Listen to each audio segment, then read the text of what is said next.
Tagore school बावड़ी की online class में आप सभी का हार्दिक स्वागत है। सभी को गुड मॉर्निंग। आज हमारा सामाजिक विज्ञान कक्षा 8 का सेकंड डे है। फर्स्ट डे अपन ने पढ़ा था संसाधन की परिभाषा, संसाधन के प्रकार, कितने प्रकार के होते हैं। उसमें सबसे पहले आपने पढ़ा संसाधन के प्रकार के अंदर 2 प्रकार के होते हैं। वो कौन कौन से? प्राकृतिक संसाधन और मानवीय संसाधन। प्राकृतिक संसाधन 2 प्रकार के होते हैं, नवीकरणीय और अनवीकरणीय। 2 प्रकार के होते हैं। तो अपन ने प्राकृतिक संसाधन की परिभाषा लिख ली थी। अब अपन पढ़ेंगे नवीकरण और अनवीकरण। तो अपन पढ़ेंगे सबसे पहले नवीकरणीय। नवीकरणीय सबसे पहले तो अपन को यह समझ में आना चाहिए कि नवीकरणीय संसाधन होते क्या है। जिस संसाधन या खनिज या पदार्थ को अपन एक बार काम में ले लेते हैं, उसका पुनः चक्रण करके या पुनः निर्मित करके उसको वापस काम में ले लेते हैं, वह कहलाते हैं नवीकरणीय संसाधन। नवीकरणीय संसाधन वह क्या कहलाते हैं? नवीकरणीय संसाधन। यानी कहने का मतलब यह है कि जैसे मान लो अपन बात करते हैं नवीकरणीय संसाधन के अंदर कि कोई भी चीज है या कोई भी वस्तु है, उसको पुनः पूरी हो जाने पर या फिर उसको वापस अपन पुनर्चक्रण करके काम में ले लेते हैं, वे क्या कहलाते हैं? नवीकरणीय संसाधन कहलाते हैं। जैसे मान लो कुछ खनिज क्या होते हैं? सीमित मात्रा में होते हैं। कुछ खनिज क्या होते हैं? सीमित मात्रा में होते हैं, या फिर मानवीय क्रियाओं के द्वारा उनके ऊपर कोई प्रभाव नहीं पड़ता है। जैसे मान लो जल है, ठीक है, मृदा है। अपन मिट्टी को चाहे कितना ही काम में ले ले, कितना ही उसको यूज कर ले उसका, लेकिन फिर भी उसका पुनर्चक्रण होता रहता है। अपन को पता ही नहीं चलता है कि कब मिट्टी का निर्माण होता है। जल है, इसके काफी मात्रा में इसकी संख्या अपन बोल सकते हैं कि काफी मात्रा में इसके भंडार है। लेकिन हाँ, ये हो सकता है कि कुछ जल का भाग अपने लिए क्या हो सकता है? उपयोगी नहीं हो सकता। जैसे मान लो महासागरों का पानी है, वह अपने लिए उपयोगी नहीं है क्योंकि उसके अंदर नमक की मात्रा अधिक पाई जाती है। तो लेकिन ऐसा नहीं है कि उसका बिल्कुल ही काम में नहीं आता, लेकिन जल का कुछ परसेंट ऐसा हिस्सा है, 1% या कुछ परसेंट ऐसा है जो मानव उपयोगी है, जिसको अपन काम में ले लेते हैं। लेकिन वर्तमान समय में जो विदेश है या जो देश के अंदर कुछ संशोधन करके महासागरों के पानी को भी उपयोग के लिए बनाया जा रहा है। तो आज अपन सबसे पहले लिखेंगे नवीकरणीय संसाधन की परिभाषा। तो लिखिए, सबसे पहले अपन लिखेंगे वे संसाधन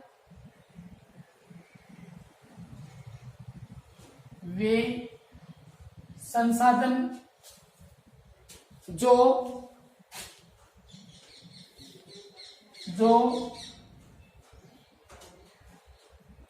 शीघ्रता, वे संसाधन जो शीघ्रता से नवीकृत, वे संसाधन जो शीघ्रता से नवीकृत अथवा पुनः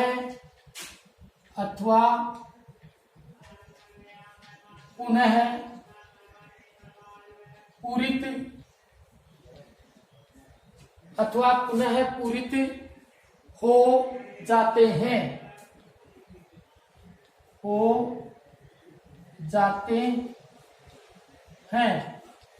पुनः पूरित हो जाते हैं। इनमें से कुछ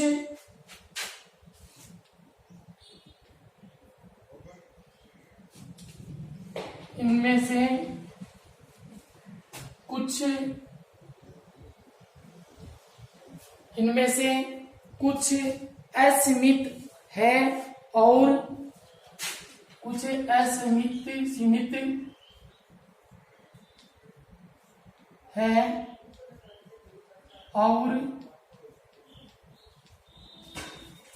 है और उन पर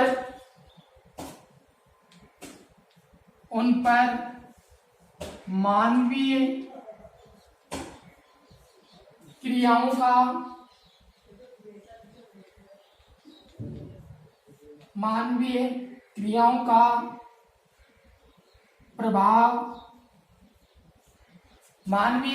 का प्रभाव नहीं होता है।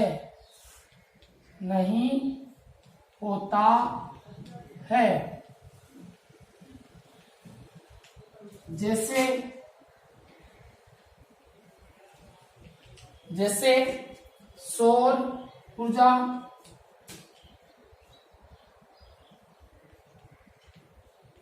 पवन ऊर्जा,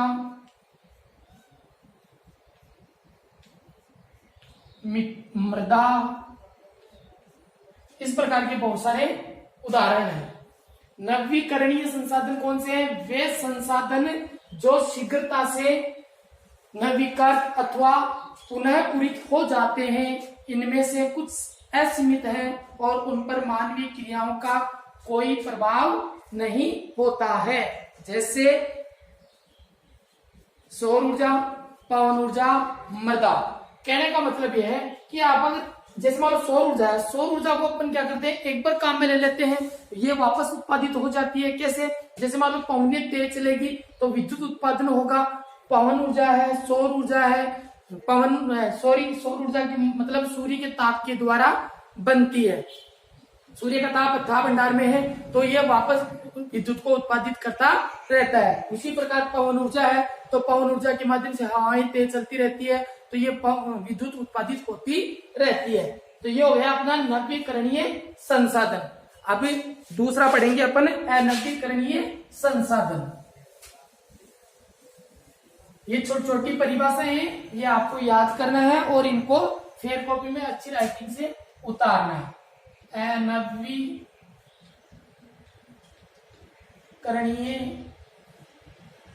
संसाधन,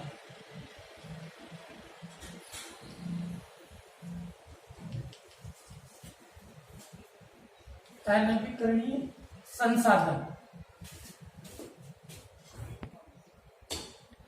अनवीकरणीय संसाधन।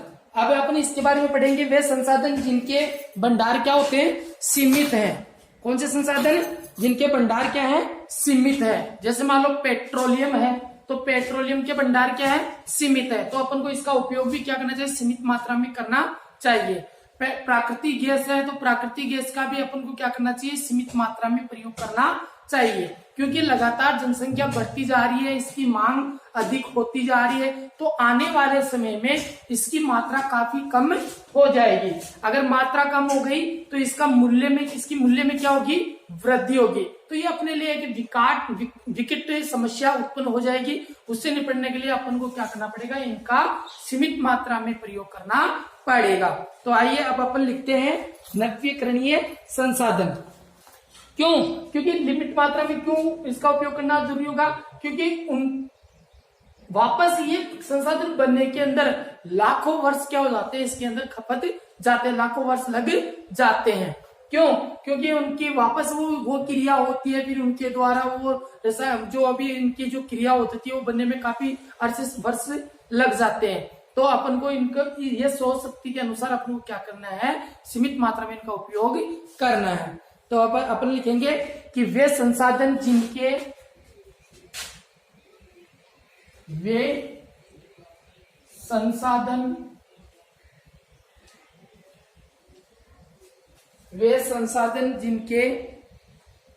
भंडार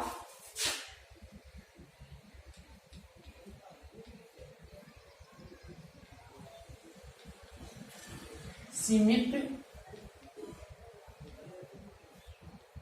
मात्रा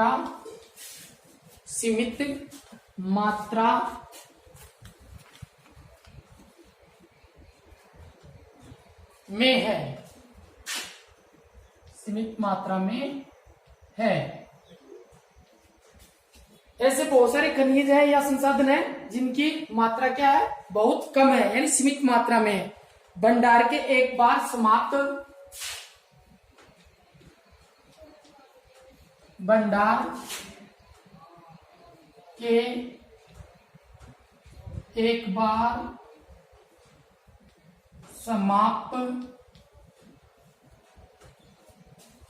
समाप्त होने के बाद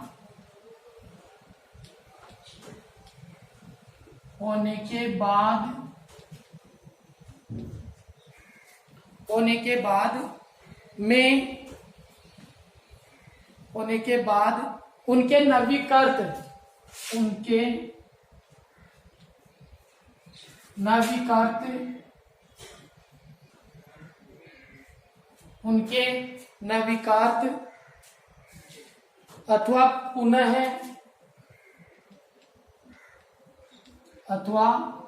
पुनः पूरित होने में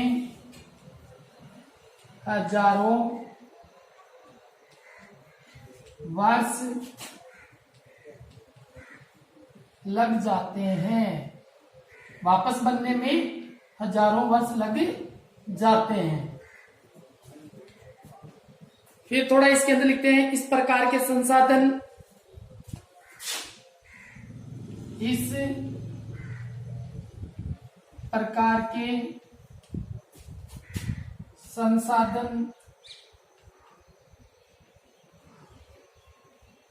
अनवीकरणीय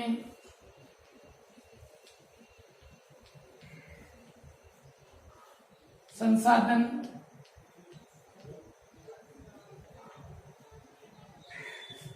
कहलाते हैं।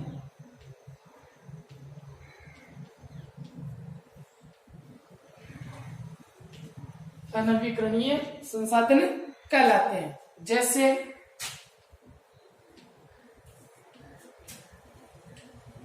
कोयला, पेट्रोलियम,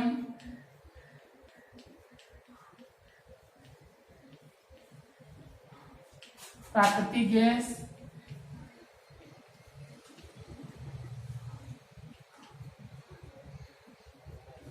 आदि।